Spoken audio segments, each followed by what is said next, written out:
Louis Vuitton reminds us we're all going to die eventually. We-based watch hopes to smoke the competition. Richard Mille will sell you a watch twice. Hublot release a watch that is entirely made of a sapphire case. And Baltic release a stunning compressor-style watch. Welcome to Casual Watch Talk. You're joined by Sam and Chris. How have you been, Chris? Pretty good. Pretty good. Excellent. Well, should we kick it off with a bit of watch obsessions, a favourite that was asked for on the Facebook group because we missed last week's watch obsessions. Okay. We're trying to mix up the show a bit. Yeah, and always, don't always have one, but it's good to change it up every now and then. We'll bring it back. Yeah, absolutely. Well, shall I kick it off with mine? Yeah, go for it. I'm going to sneakily do two here because the first one is this. I don't know where this came from. I think it's a new release, but the G-Shock Frogman Royal Navy watch. There's just something about this. I've always liked the Frogmen watches. Frog guy. But this one just reminds me of when I was a kid, when I used to make the little airplane models, and you paint the battleships that grey. Oh, it yeah. looks like it's got like a two-tone grey strap on there as well. Yeah, definitely Battleship Grey.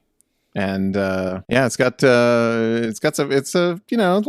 funky, but it's not too crazy. The strap's kind of cool, and I think the strap's like a different color gray too, so it's almost like a three-tone. Yeah, I really like this one.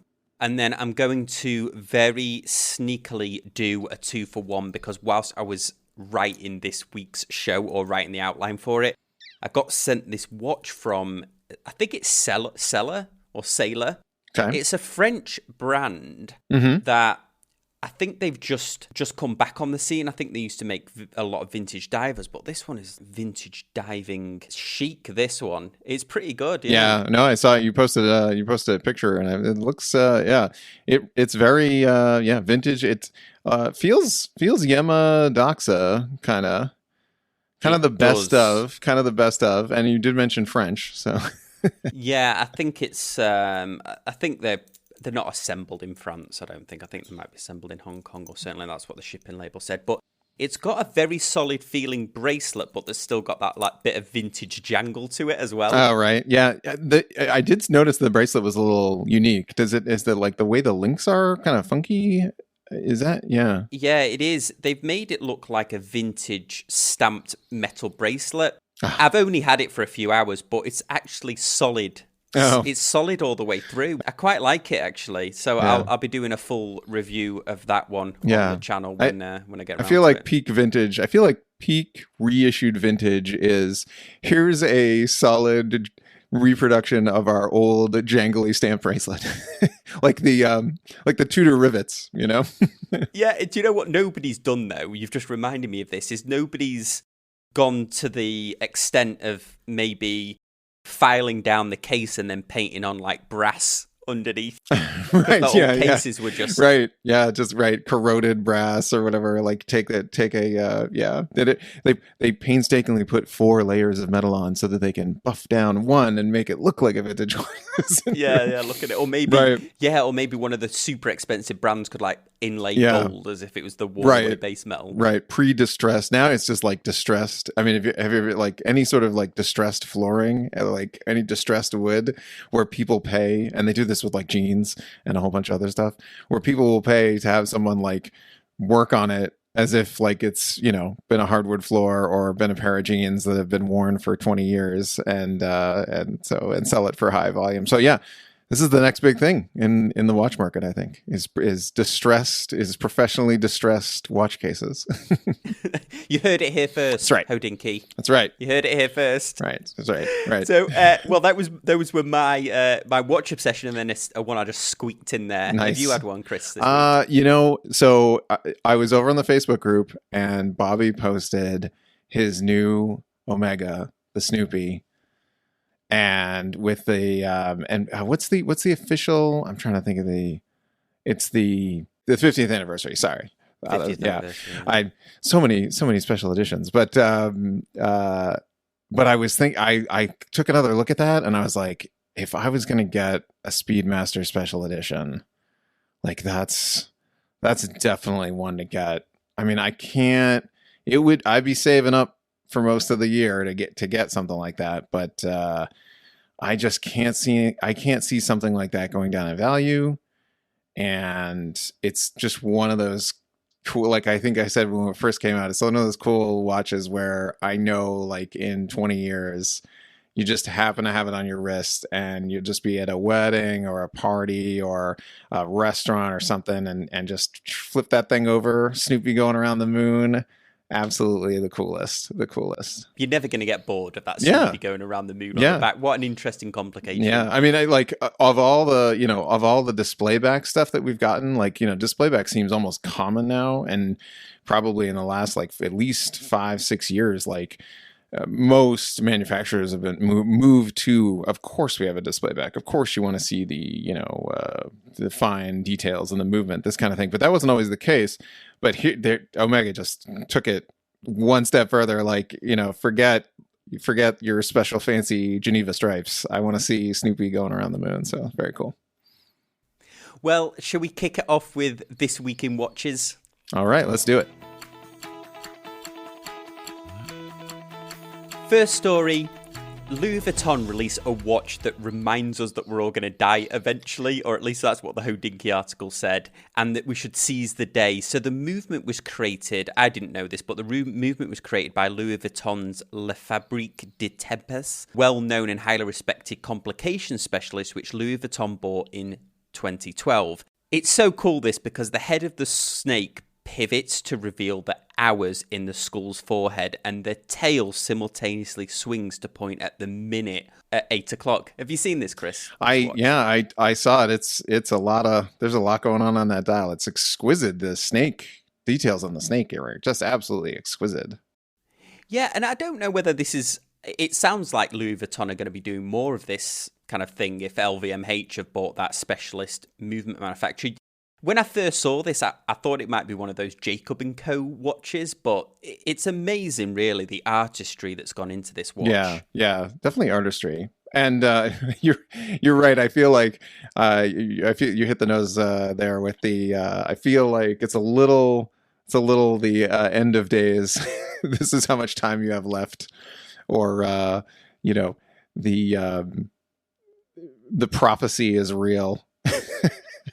So I don't want to start any podcast beef with another fellow podcast channel, but I was listening to the 10 and 2 podcast, and they were defending Rolex as if to say, or they were saying that, why change something that isn't broken? But I feel watches like this, and also the other watches at Watches and Wonders, some like incredible complications that we saw. And then the majority of the watch press was like, oh, Rolex put a Jubilee bracelet on, or they threw a bit of gold on the Explorer. Right. I feel like it's unfair on these other watch companies that go all out on these concept pieces or something like that, and Rolex is just like, yeah, change the color on the bezel. Right. I'm sure you saw the Bell & Ross full lume chronograph there. We were kind of discussing in the Facebook group about its pricing. It's pricey for that chronograph, certainly. But limited edition, this kind of thing. But yeah, I feel like there you have a company where it's like, well, we did full lume. I think they did a full lume diver. They did the BR03 originally, their square watch in full lume, and it went, a bunch of people have it. It went over well. They did it with the diver, and then now they're doing it as a limited edition for their chronograph. It's that kind of stuff that that we want to see. But at the same time, like, there was a lot of like maybe pushback that was like, have they gone too far? Like, is it too crazy? Or when you'll see other companies do like, and both Zinn and Bell & Ross have done like a Bape collaboration where they do like a camo dial thing. And like you see those, and it's super fashion camo dial kind of thing. And, you kind of immediately like, did we go too far with this? But then you look back at, what Rolex is doing, and you're like, well, I mean, like, we're doing something, versus not far enough. And, I saw I think the most pushback I saw was the two-tone Explorer. Yeah. Because it was like, wait, you're going to be on a mountain, like the rugged mountain tool watch with gold. So that was the most. So yeah, I As we discussed, I can't necessarily give them a pass, but I definitely feel like it's, the two camps, like Rolex being the same and not changing much and very like clearing out some old stock, and then the other side of it, you want them to innovate, you want them to be bringing cool stuff. Yeah, because even the most successful car companies they have like a little cheeky one that they make, don't they? Like a concept car every now and again. But Rolex never do like a concept piece, do they? Not that I can remember. Maybe they did back in the day. Yeah, I mean, I feel like it seems that they don't really push the envelope. I mean, they say safe, and I think they leave it up to Tudor, with like the P01, with some other Tudor designs. I feel like they leave it up to them to kind of break ground there. Yeah, and we'll definitely be talking about Tudor again later on in the news. Well, next story. I have been addicted to this watch YouTube channel called The Gentleman Timepiece, or The Timepiece Gentleman.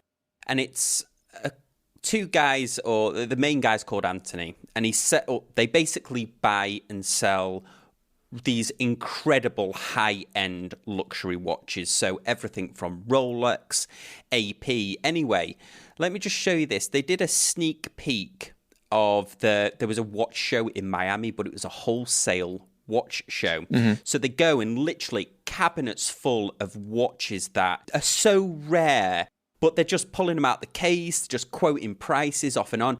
And it really made me realize that, wow, Rolex, going back to what the 10 and 2 podcasts were, which is don't break it, don't fix it. Rolex commodities, it might as well be a gold bar. The product's not changed a lot. There's minor tweaks here and there, but what the prices are going for, the different colors and things like that, and the way that they trade them, I would highly encourage anyone to watch the channel. Their content could be long. It was amazing the other day, Chris. There was one episode that was an hour and 20 minutes long, and I watched the whole thing. Wow. It's fascinating. It's fascinating seeing this side of the industry. Right. And it makes you realize that, this is why we can't get Rolexes, because not because of the timepiece gentleman, but because they're being traded at this level, right, that us mere mortals that would be comfortable putting down the RRP don't really have a look in, because they're being traded at a totally different level. Have you watched this channel before? I have not. See, this is new for me. It reminds me, I think Federico did, who's the other gentleman that works with Federico? Did a sort of a behind the scenes at a watch show, and some other YouTubers have done like behind the scenes at watch show, and just to see a dealer show, just to see behind the scenes at a dealer show, it it completely opens your eyes, because they're like, here's a $75,000 watch in a plastic case, and it's on the top of 15 others in plastic cases, and they're in a in one of those Tupperware shoebox things, and you're just this is exactly you're just like, what? And so there's no lights, there's barely any, no glass, there's no, you know what I mean, it's just, they're on the table, they're just kind of strung out. This is exactly what this is. So in the first part of the video, they spent $500,000 in 30 minutes on 6 watches. This guy, they were just pulling watches out, and the dealer was like, "Oh, there's only 5 of these in the world with this diamonds like this," and he's like, "How much? $8,000. Oh yeah, we'll do that then." Or they're haggling. It's a fascinating look. Their channel in general has become one of my favorites. Yeah, but it's a fascinating look. Yeah, it makes you realize about Rolex.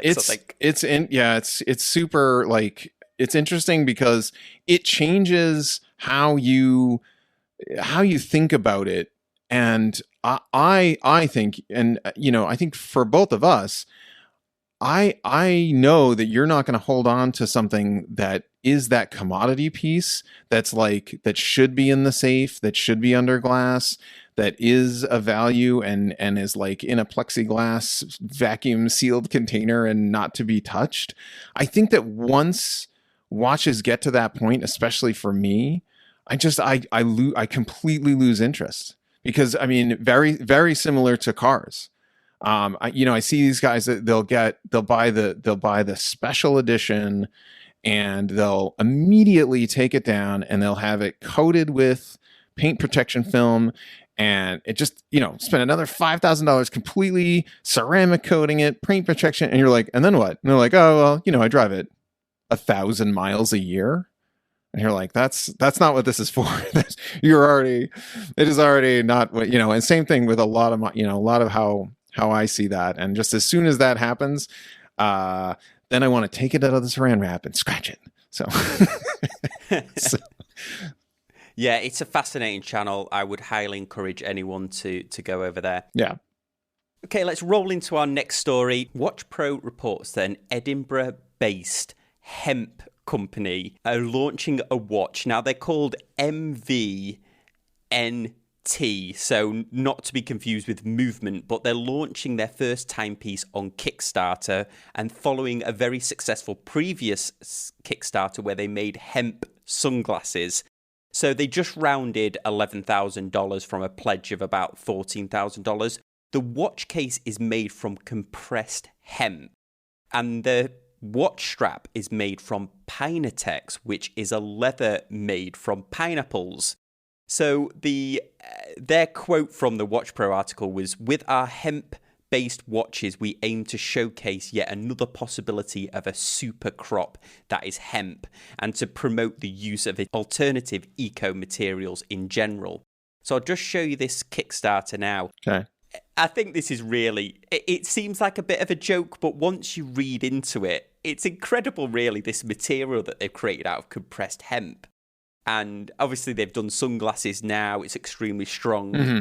And now they're doing a watch. I mean, yeah, they've thrown a Miyota quartz in there. It's interesting nonetheless. I suppose you could have an interesting time telling your friends what the case is made out of. What do you think of these, Chris? Yeah, it's is it e-hemp? Is it like e-steel? Is it stamped? Oh, it says hemp on the dial. All right, there you go. Yeah, you can't like smoke it. It's not. Right. It's not that kind of hemp. Yeah. So I mean, it certainly brings it brings some visual to it.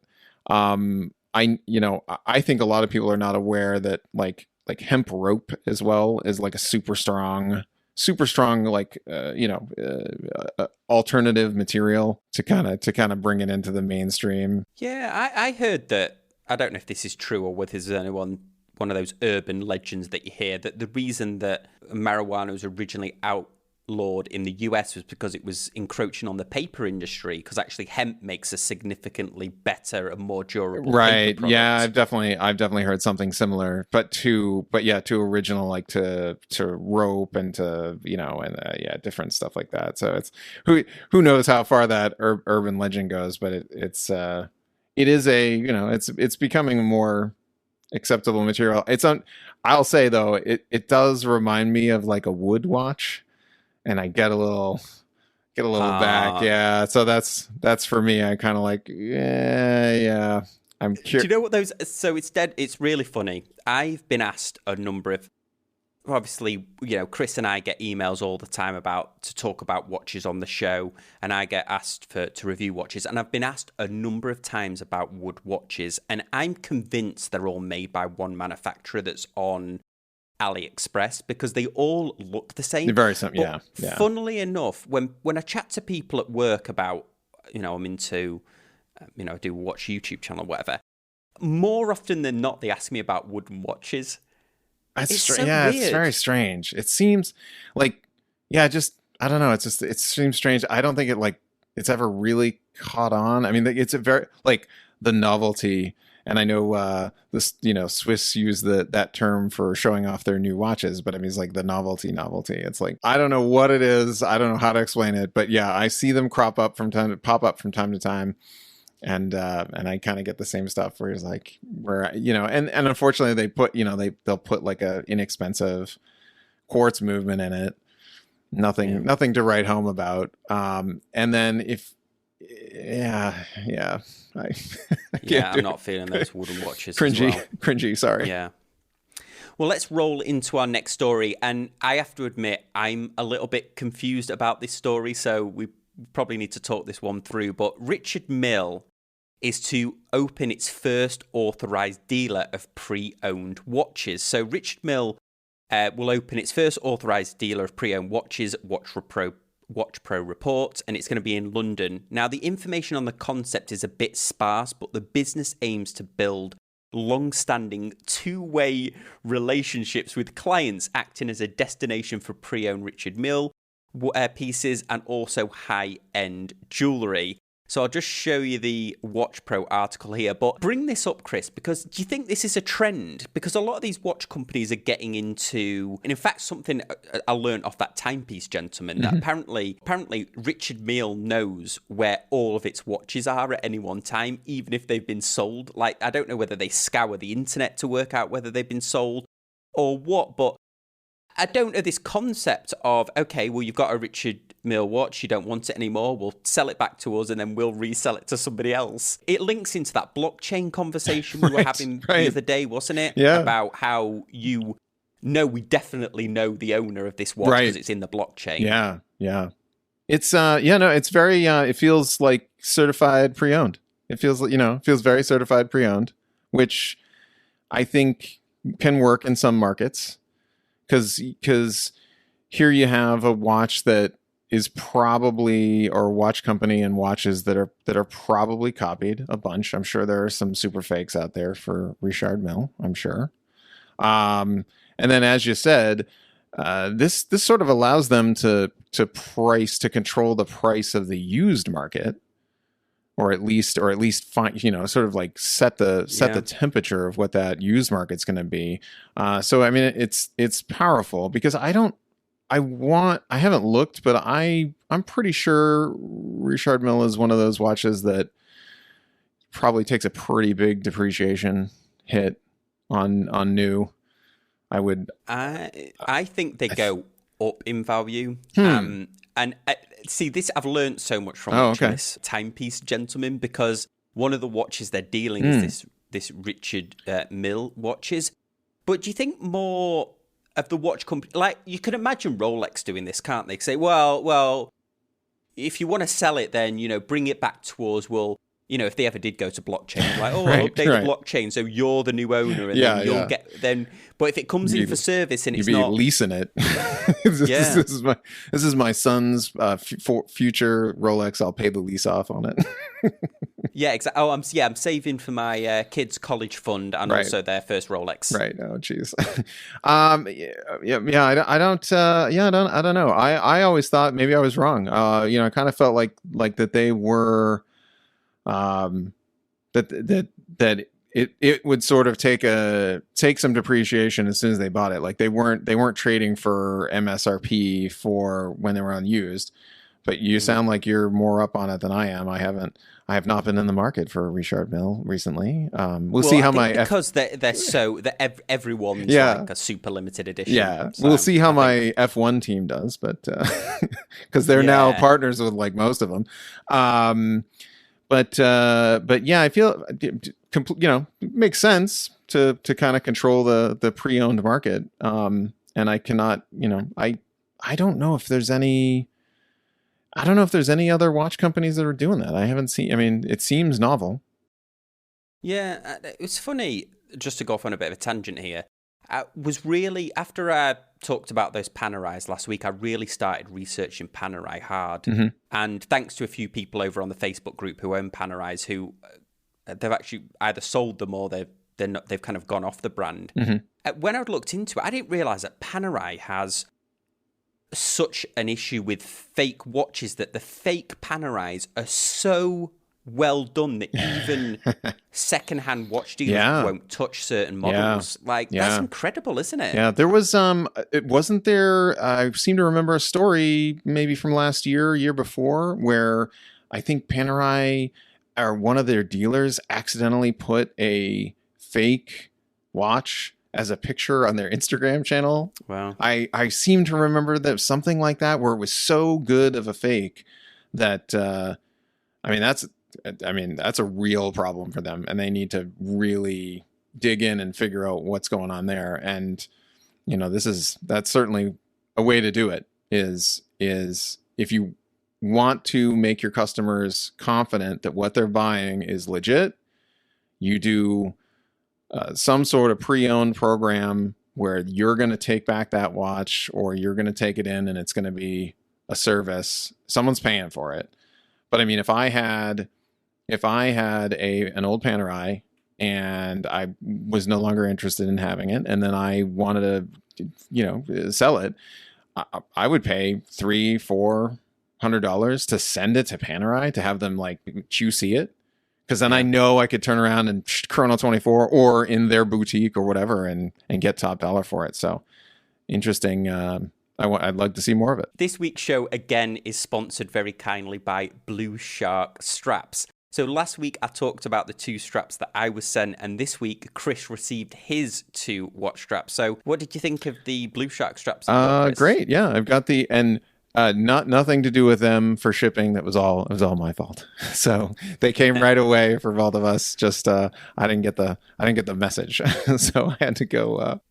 But mine showed up, and it's Sam will put some pictures up, but pretty decent. I like the sort of the stiffness of the canvas strap that I got. I got a canvas strap and a soft nylon, and I've gotten the canvas straps before, and they're hit and miss. And so far, this one's a hit. So yeah. I'll look forward to having it up on Instagram and a couple of watches. So thanks to Blushark for that. Next story. As soon as they announced this, I was watching the countdown. But Baltic watches, I've not owned a Baltic yet, but I love what they're doing. I am waiting for that GMT to come back in stock, and I might have to go for it. But they've just released a compressor-style watch. So this is a 39mm watch, 20mm lug width. Nicely proportioned with a thickness of only 11.9mm. And it features the Miyota 9039, which I think is up there as one of the top Miyota movements, isn't it? It's an upgraded Miyota. Good. That's good. And this watch, have you seen it, Chris? It looks the absolute business. If it had the date on it, I'm a big weirdo about if it only had the date on it. yeah. But I mean, it looks like an absolute stunner. This watch. Yeah. It's going to be about $660. I worked out on pre-order. It's €550. Mm-hmm. Yeah. No, the compressor case is good. Proportions are good. I think not only the proportions good, but the dial proportions are good. Like a lot of times you'll see the compressors where sort of the outer ring is like a weird size to the dial. And then it kind of pushes the markers or makes them super kind of crunched together. And I think from a design, dial standpoint, it's just perfect proportions on the dial. The design looks good. Love that blue too. It's good. Yeah, I think the blue looks stunning. I know somebody, Rob, over on the Facebook group commented that the inner rotating bezel is ceramic, and he didn't really know what the point is of that. But unfortunately, we're only seeing these kind of computer rendered images and then a few odd photos here and there. But this is one that I'm really excited about. I mean, it seems like each watch that they're doing, it's got their design language and it's an evolution of the brand. So yeah, I'm pretty excited about this one to come out. Ceramic, so it's going to be stable, so it's never going to change color and it's never going to change texture because it's inside the watch. So, interesting choice. Maybe they felt that was just a, sort of an upgrade. But I agree with him. It does sort of feel like why would you choose this special material that's never going to be touched, whereas normally like a ceramic bezel, might be scratched or run across a doorknob, etc. Well, next story, Chris, you kind of alluded to this before with Tudor doing some experiments, but I was reading Fratello's watches. And they did an interesting poll, and 82% of the responders to the poll voted that they wouldn't be going for the new Black Bay Gold. Thumbs down. Yeah, it was basically a thumbs down. And I feel like they have missed the mark here because this, here you can see it at the top, the yes and no. Right, here. Yeah. They've got some beautiful pictures of it, but you're paying $13,000 more than the standard Black Bay 58. The movement is completely the same. Okay. The hands gold on the original Black Bay 58, but you're not getting like a gold bracelet with it. Oh, right. I don't understand where because there's nowhere near 1 troy ounce of gold, I'm sure, in that whole case. Right. And even if there was, that's trading at what there. What do you think on this one, Chris? I'm torn. Yeah, on it, really. I tend to agree with the thumbs down. I said last time, and I just echo it again here. I feel like we were starving for stainless steel, high-end stainless steel stuff, and no one was really interested in the precious metals. And I feel like a bunch of companies are going back to precious metals like, hey, you guys remember precious metals? You guys remember when you spent $14,000 on a watch? And, sort of to justify that to maybe a new crop of buyers that doesn't remember, having, or that doesn't remember the precious metal craze, or the fact that you could, like, I just can't see a new, like, someone who's just new into watches, just recently, like maybe a promotion, or, just gotten somewhere in their career, and they think, like, let's get a career piece kind of thing. I just don't see them stepping up to the, like, oh, it's got to be gold, it's got to be platinum, it's got to be silver, it's got, precious metal. I know that. I don't know whether they're trying to elevate the Tudor brand, but there's such a gap between that and the next model. I can't think of an analogy, like whether it would be, going into Chipotle and ordering a burrito, and then suddenly they're like, oh, by the way, we have this new burrito that's got truffles in it, right. wild pheasants, right, yes. and it's $200, yes. And you're like, I'll just have the normal, right. like, burrito. Well, do you not want this? Like, it's got wild pheasant right. in the mix. But for the experience alone, yeah, exactly. No, right, and not $200, $2,000. It's 10 times the price of an entry level luxury Swiss watch. It's one of those well, let's see what we can get away with type of watches from Rolex. It's doing a Hodinkee limited edition, isn't it? Just turning that volume all the way up, and I don't see it.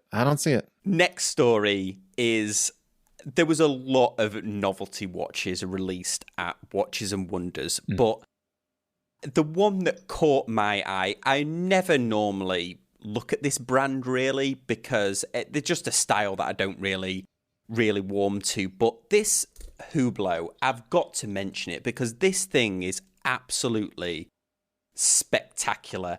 It's made, they've grown this, or they've become experts in synthetic sapphire. Mm-hmm. And they've engineered this watch, and we've seen sapphire cases before. I think even Richard Mille might do a sapphire case watch. But this Hublot's got not only a sapphire case, it's got a sapphire dial, sapphire on the front, sapphire on the back, and this incredible sapphire bracelet. I mean, this thing it's incredible. I mean, it's $422,000 or whatever, but well, just an incredible watch that they've created here. It really stood out to me. Obviously, I wouldn't buy this even if I had the money, but I think as a feat of horology, and it's a tourbillon as well in there. Right. You see the little sapphire over on the little tourbillon thing there, but just a 10 out of 10 for effort. Oh yeah. Yeah, no, it's cool. It's super cool. And it absolutely, like, if you wanted to do a engineering demonstration on what we can do with sapphire, you do that there. That is an unbelievable CV right there. There's unbelievable resume of what we can do with sapphire. So very cool. It's funny. I was reading, because I sort of went down a bit of a rabbit hole with Hublot, just kind of looking, because there's this myth, isn't there, that Hublots don't retain much of their value. Like they depreciate. And it's funny because a lot of the articles, or there's quite a few forums that I read, and the standpoint is, and these must be Hublot owners, is that Hublots don't lose value. They're just very hard to sell on. So okay. I don't know. It's like a weird, I don't understand exactly what that is. Right. But a couple of forums said it must be like a standard. I feel like that's a little bit of a cop. You're like, well, if only there was a market for it. And you're like, it's like a market of one person. So you're just looking for that one person that's going to have, what'd you say, $400,000 to put down on a watch that looks amazing. But also, just have to point out for our audio listeners, if you saw this on someone's wrist, you would be like, "Oh, that is a nice plastic watch. That is a nice clear. It kind of looks like that clear swatch." It definitely does. Let me throw the picture back up here, but it's Hublot. I have seen a few of these in the wild, like the standard black version of the Big Bang. I have seen a few people wearing these. Did was there an Omega Speedmaster that was all sapphire? What am I thinking of? It's like a sapphire cased. There's even some micro brands that have used sapphire for the case, and interestingly, there was that Artisans de Genève Rolex that they did that had the Daytona with the sapphire dial. Of course, Christopher Ward, very famous for their sapphire dialed watches, and they look gorgeous. Sapphire on the back, sapphire on the dial. Yeah, I know. And Bell and Ross did a sapphire sandwich, or a complete sapphire cased BR03 at one point, as a here's what we can do kind of thing. But it's a fascinating fascinating